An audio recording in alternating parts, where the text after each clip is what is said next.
On the surface, it looks like the kind of punishment that your child deserves after leaving the Christmas tree plugged in overnight despite the fact you've told them over 100 times to turn it off before bed, and they caused a small house fire.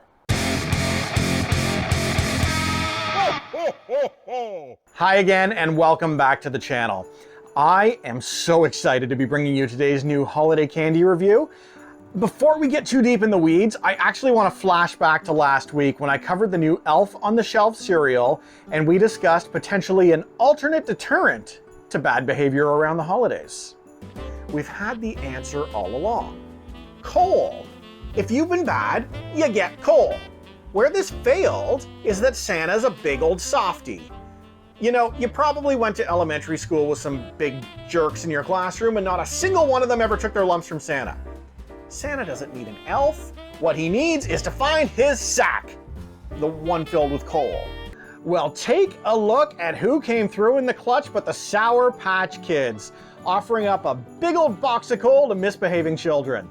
It even has its own gift tag on the box and a nasty little check box from Santa letting them know they've been naughty.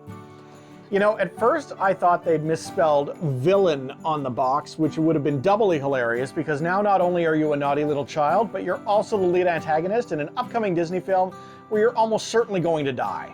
But then I just realized that the box is bilingual and vilain just means naughty in French, which is, granted, a whole lot less dark, but also a whole lot less funny. So while I love the box art, it's super creative and a lot of really good thought went into this. Scribbled down here at the bottom is where I take issue. It's the flavor. What a letdown. Black raspberry. That sounds delicious. Kids are going to enjoy this. That's not a punishment.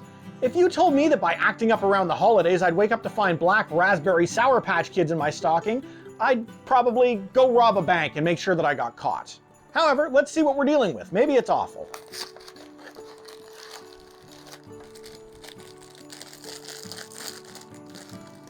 I love the look of these things.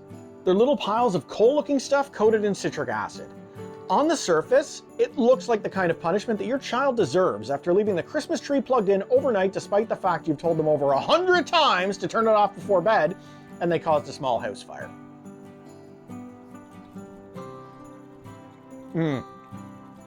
These taste great. If you're a fan of Sour Patch Kids, these are exactly what you would love and expect from the brand. Super sour, delicious, sweet and fruity in the middle. It's really unfortunate, guys. So just think about this for a sec. In recent years, we've seen Skittles release zombie flesh candy that tasted exactly as described. We've seen Jelly Belly lean into their Bean Boozled brand. I can still taste that canned dog food jelly bean, and I thank the Lord every day I never landed on rotten egg or skunk spray because I saw what it did to the people who ate those. So I actually think that there's a market out there for naughty kids to get coal-flavored candy. Really, there's nothing about getting this that should be enjoyable. Only through candied humiliation will little Tommy learn next year that he was wrong to spray paint his sister blue. Although admittedly, it was kind of funny. Thank you for liking, commenting, and subscribing. I'll see you on the next one. Ciao for now.